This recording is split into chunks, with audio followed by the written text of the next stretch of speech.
jacayl dalkood intiyo dhalasho waa leeday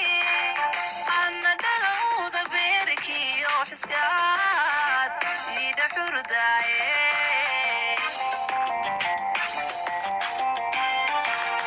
ndeeyo asluubiyo milgiyo dhaqasho waa leeday ana dhalowda beerkiyo xiskaad ida xurdaaye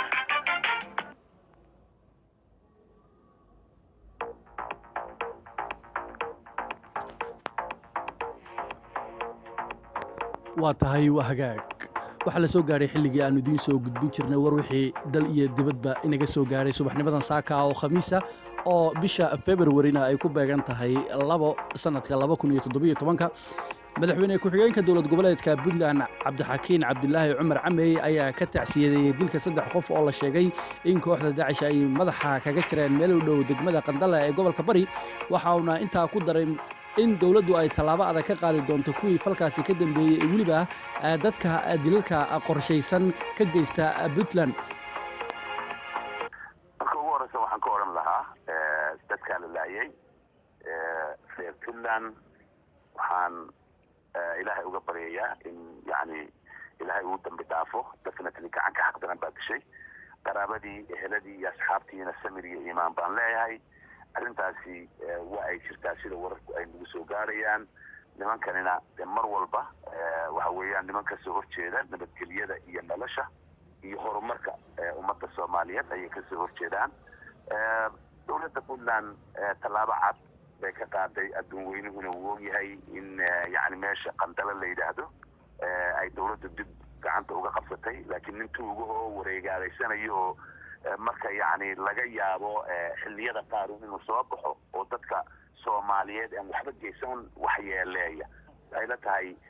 taa dawladaha inaga awood badan ee inaga dhaqaale badan ee inaga ciidamo badan faahfaahin dheeraada ayaa ka soo baxaysa weerar ka dhacay magaalada Boosaaso oo koox hubaysan ay ku qaaday baray lahaayeen ciidamada Puntland wararkii ugu dambeeyay ayaa sheegaya in kooxda hubaysan weerartay ciidamo bar control ku lahaa isgooska wadada weyn ee laamiga ah ee la yiraahdo jidka Sodonka saraakiisha ciidamada Puntland ee magaalada Boosaaso ayaa sheegay in kooxda weerarka soo qaaday rasaas ku fureen ciidamada kadibna iska horimaad hubaysan uu halkaasi ka dhacay ururka midowga Afrika ayaa isku raacay inay ka baxaan maxkamadda dambiyada caalamiga ah balse go'aankan wali looma dhamo iyagoo ay mucaaradsan yihiin qaar ka mid ah wadamada Afrika oo ay ka mid yihiin Nigeria, Senegal, wadamada South Africa iyo Burundi ayaa horay uga baxay maxkamadda dambiyada caalamiga ah iyagoo ku eedeeyay inay liiday qarannimadooda iyo inay beegsanayso qaarada Afrika si aan cadaalad ahayn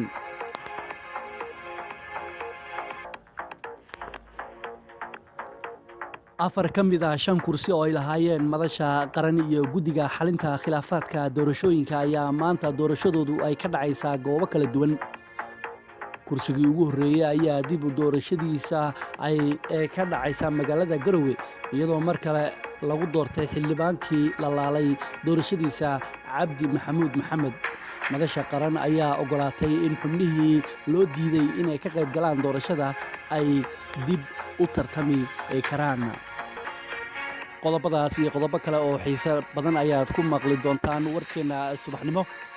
marka ay gorsheegtu soo gaadho 3 saac oo barqanimo